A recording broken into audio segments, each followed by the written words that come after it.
In a spring season already defined by atmospheric volatility across the American South, the residents of western Arkansas, particularly throughout the Arkansas River Valley and Sebastian County, experienced one of the most visually stunning, meteorologically extreme, and destructive weather events in recent history.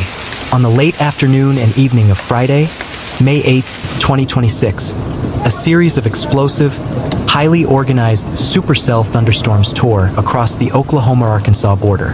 What followed was not a typical spring shower, but a relentless deluge of ice. Massive, high-velocity hailstones, ranging from the size of golf balls to baseballs, and in some localized areas, softballs, pelted the region.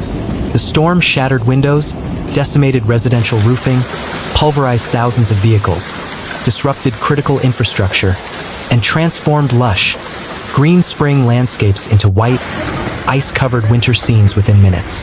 This comprehensive, highly detailed investigative report chronicles the timeline of the May 8, 2026 Arkansas hailstorm. It analyzes the unique meteorological factors that fueled the disaster, captures first-hand accounts from survivors and emergency responders, assesses the widespread physical and economic damages, and evaluates the community's ongoing recovery efforts in the wake of this historic ice tempest.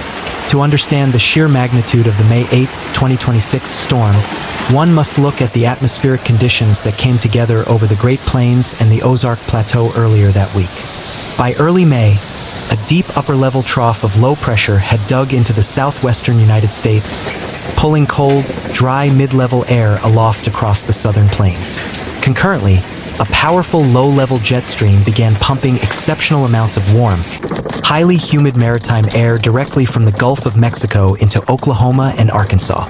On the morning of May 8th, weather balloons launched by the National Weather Service, NWS, revealed a highly unstable atmosphere.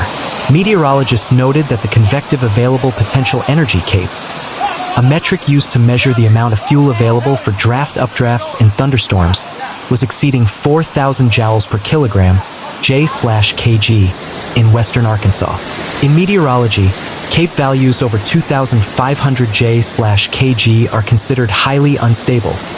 Values exceeding 4,000 J/kg represent high-octane fuel capable of sustaining exceptionally violent updrafts.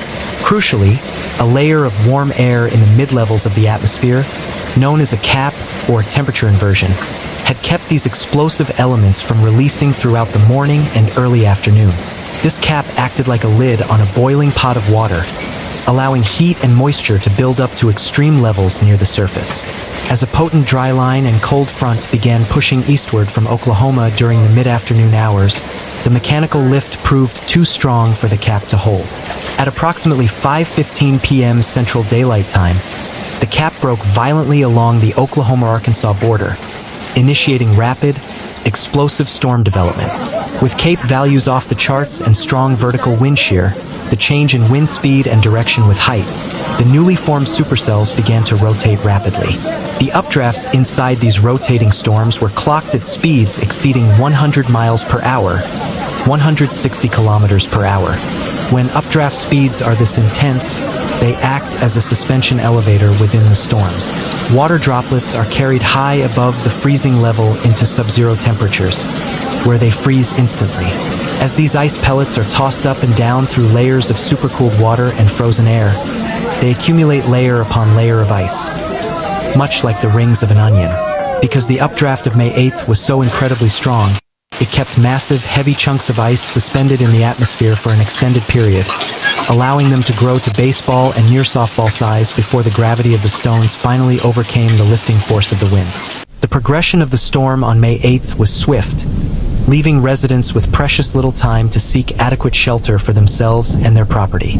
Below is a detailed breakdown of how the afternoon and evening unfolded. The car alarm going off.